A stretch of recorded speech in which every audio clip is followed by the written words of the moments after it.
So what do we have here? Let's just check these guys out. These are the strings I regularly use on some of my other guitars. And these are some medium tension, balanced tension strings from DAddario. So Fender 250Rs, something I've used. I've probably used a bunch of stuff, but I think I use this on my Epiphone Les Paul Standard 2 or whatever, or Special 2. Never used these strings here. So when I did, I think my last video on the Epiphone Strat,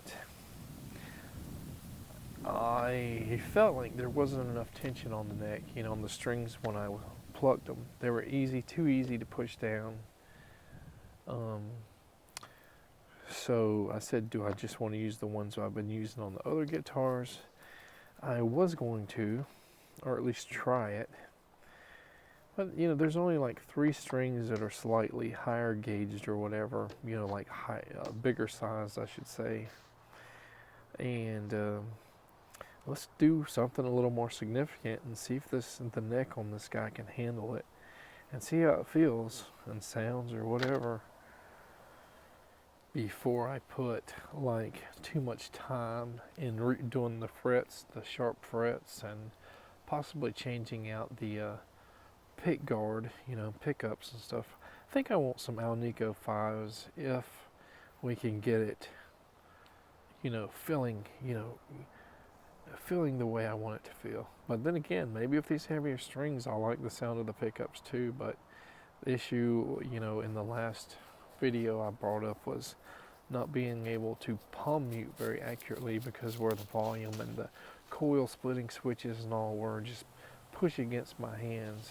I know a lot of people say that you just have to learn a new technique, how to bend your fingers and all around to try to minimize that, but hey, you're used to what you're used to, right? I hate to potentially ruin a new set of strings, you know, that's been put on this guitar, but hey, it's not working for me, so what good are they doing? And someone on my other video did mention I did not have a straight edge, at least on the neck on the video, but I got one right here, slotted straight edge, and we're going to use this after we undo the strings to get the neck as straight as possible.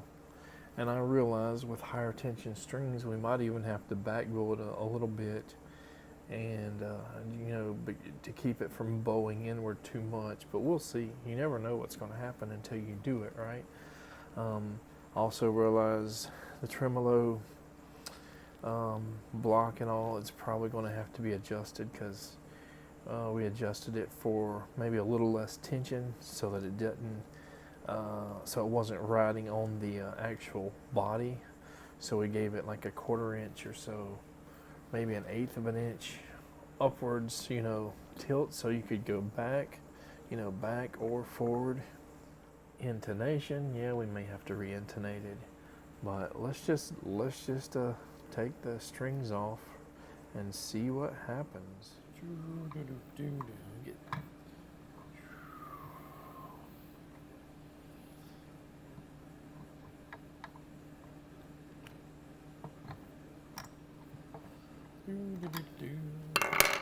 So as you can possibly see, it definitely has a forward bow in it, and there are strings on it, but they're like completely, almost no tension on them. So we're going to try to make that as flat as possible. So clockwise should straighten it. And I don't even know if I used this straight edge while I was setting it up. I think I put it on it a few times, but never like going back and forth and looking. I suppose it would help if I had the right size Allen wrench here, huh? Yep, still a bow. One guy on their video said that, you know, sometimes these cheaper ones, the truss rod adjustment doesn't do much of anything. I guess we'll see. This is gonna suck if we can't get this, you know, fixed, that forward bow fixed. There is still a little bit of a forward bow there, so we're gonna do it again. 2 more times. I think it's close though. It might be just about as far as this truss rod's going to take it. So we pretty much have it at the limit. If I force it, I'll probably break something. And it looks, you know, to my eyes like it's pretty much flat. No back bow or anything like that. So I guess we can see how it's going to be. So if the strings don't have enough tension on them, it might do a little bit of buzzing. We may have to give it a little bit of a forward bow or something. But right now we're starting off straight. So we're going to just go ahead and take these strings off all the way now, so we can get the other ones on it. As you can see, I don't have the nut there. I never glued it in. I think I'm going to make another nut if this is satisfactory. That low E string did not want to come off without taking the back plate off. And this is why, if you can see it.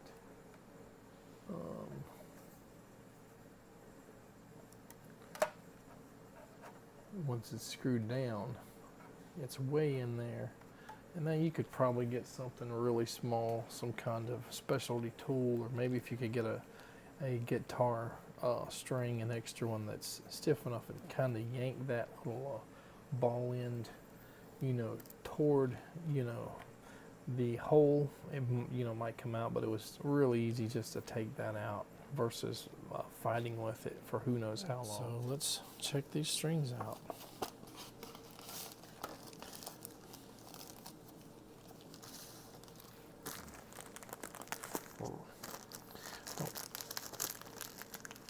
Kind of want to use the color code to make sure I don't get like some of the smaller strings in the wrong thing there.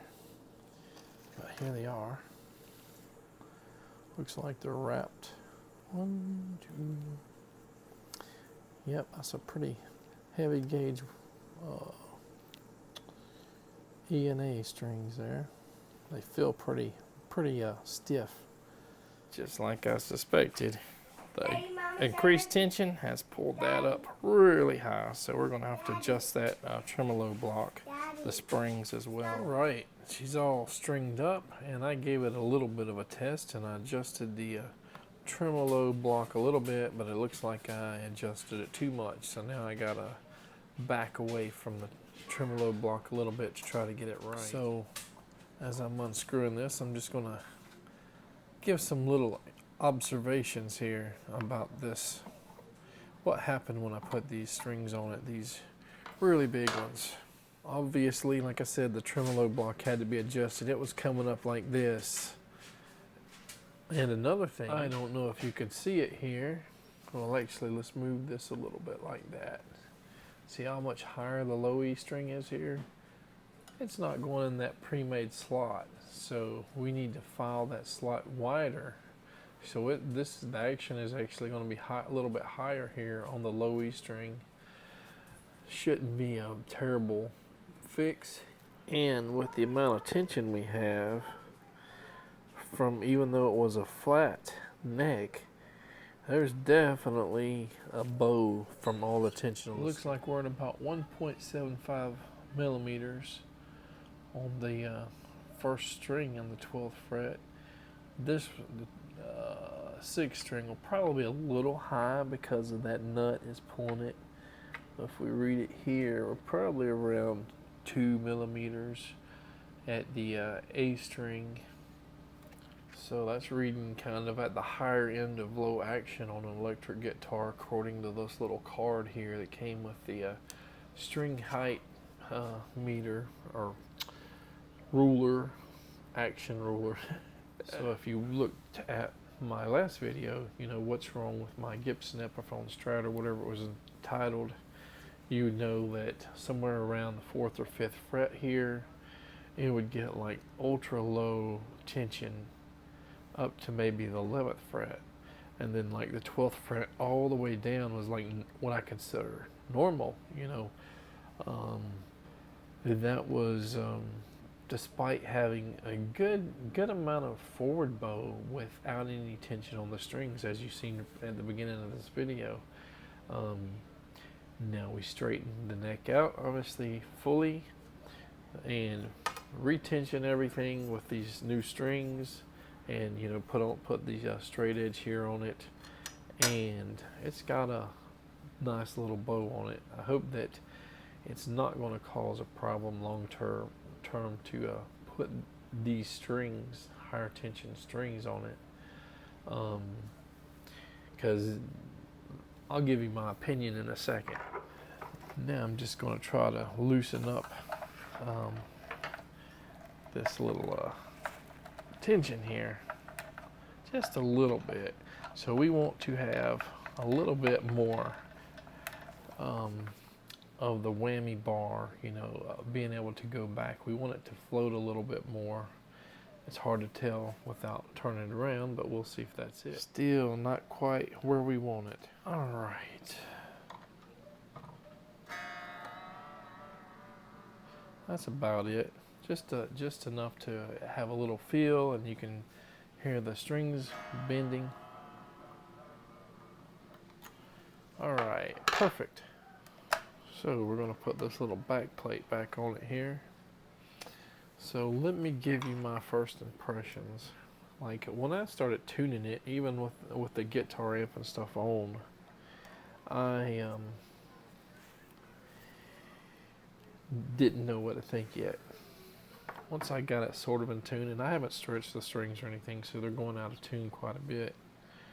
As soon as I did a chord when it was somewhat, you know, in tune, I was like, oh my God, is this it? Is this all it took? Was this guitar body, this guitar neck, did it just want, you know, heavier gauge strings? So, as I played with it for a few minutes, especially, and I played it, you know, when I tuned in and messed with it a little bit at first, it was on the clean setting.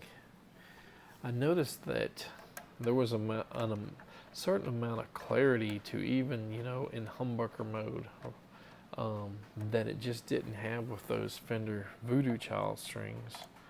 And I talked about that in the last video, I believe, that, you know, I like the single coil mode in these guys. They have a certain clarity to them.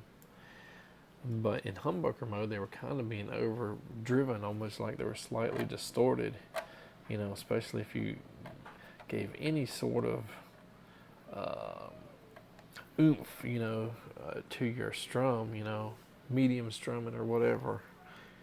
And yeah, I mean, it just, first impressions are, you know, have me question whether I should go ahead and start working on the frets and make those, you know, not so sharp, because that was kind of a deal killer. And here's another thing I talked about: palm muting and having the volume and at least probably 2 of these coil splitting switches being in my way to efficiently palm mute, you know, past the first 2 strings, and I messed with it a little bit and kind of moved my arm around and got the D a little bit better palm muting. But these last 2 and 3, yeah, I haven't figured out how to effectively palm mute them very well. So, and I talked about putting dual humbuckers here, or possibly getting a custom pick guard and moving like these 3 things here, you know, somewhere else on the pick guard, so that I can palm mute a little bit better. So now I'm wondering, if I got dual humbuckers, are they going to sound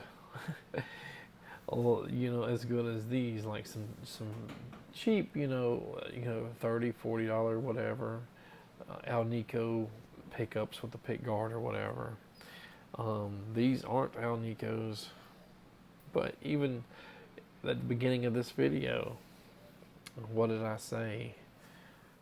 I talked about, you know, Alnico, you know, upgrading them to some kind of Alnico pickups. But what if I get the pick guard I want, or custom pick guard, or find one already sort of in a configuration I can use, and it's more playable that way, and better for the way I play, more comfortable, more familiar. And what if it actually sounds bad after getting these pickups with these strings sounding great? And I've read on a few forums that people that have like a lot of guitars, sometimes they'll have like 4 or 5 guitars and they'll put the same strings on 3 or 4 of them, and sometimes same pickups, and they'll have one guitar that just won't sound right, you know, matching that same theme, and they end up going with some other set of strings or something, and it sounds so much better. To me, this setup here with the new strings makes the guitar sound like a completely different guitar, and I think for the better. So I still have the plug I need to do on this.